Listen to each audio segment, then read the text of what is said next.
No em-off de hoje, como o Fernandão, já fora do Inter, salvou o CT Parque Gigante.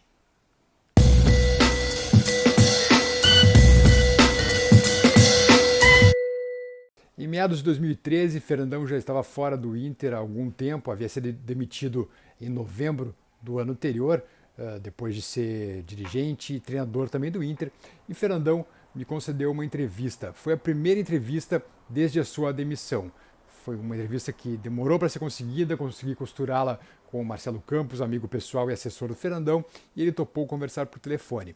Fernandão, nessa época, já morava em Goiânia de novo, estava estabelecido com a família, havia se tornado um empresário do ramo de construção de caminhões, caminhões container para recolhimento de lixo, e estava muito bem, estava muito feliz e posteriormente ele acabaria se tornando o comentarista do canal Sport TV ainda naquele ano, talvez um pouquinho, entre mais ou menos um ano antes de seu trágico acidente, de sua triste morte. Pois Fernandão me deu uma entrevista e, entre outras questões, colocou alguma mágoa com a sua, digamos, o que ele chamou de ingenuidade, de amor ao clube, por ter tratado as coisas ainda como técnico, como dirigente do Inter, mais com o coração do que com a razão, com o profissionalismo. Mas disse também que não conseguiria fazer de outra forma. E, entre outras coisas, teve a questão do CT Parque Gigante. Ele falou que o Inter estava cheio de puxadinhos, palavras literais de Fernandão à época. Entre eles, o puxadinho do CT. Lamentava muito que o campo de treinamento do Inter, que ele na verdade não chegou a conhecer como jogador, porque no seu tempo ainda existia os campos suplementares do Beira-Rio antes da reforma para a Copa do Mundo, e lamentou muito que o Inter estava improvisado demais, sobretudo no CT, com relação à área de trabalho aos profissionais e também às categorias de base. Ele chamou de puxadinho e lamentou que o Inter não tivesse 15 milhões de reais para fazer um CT de alto nível, de alto padrão, como o clube merecia.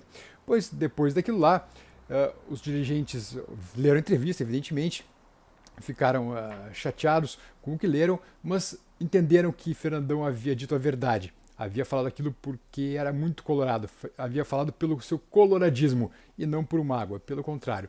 Então, a partir dali, o CT Parque Gigante começou a ganhar reformas e melhorias.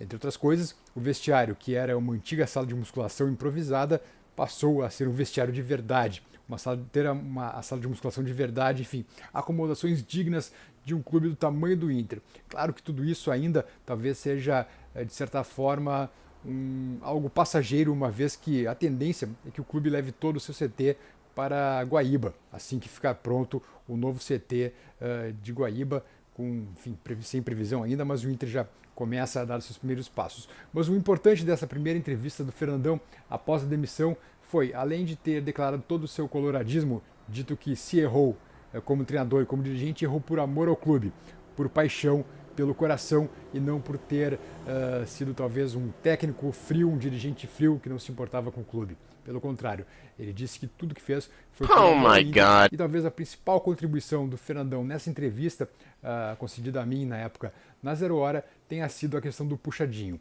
Aquilo bateu forte nos dirigentes, na torcida também, e o CT passou a receber melhorias. Tanto é que após 7 anos daquela declaração, o CT ainda está em obras. O Inter recém terminou mais um campo, faz pouco que levantou aqueles banners, aqueles novos painéis que evitam que os torcedores e curiosos assistam aos treinos da Avenida Beira-Rio. Então é um processo que segue em melhorias no CT. 7 anos depois, Fernandão tinha razão.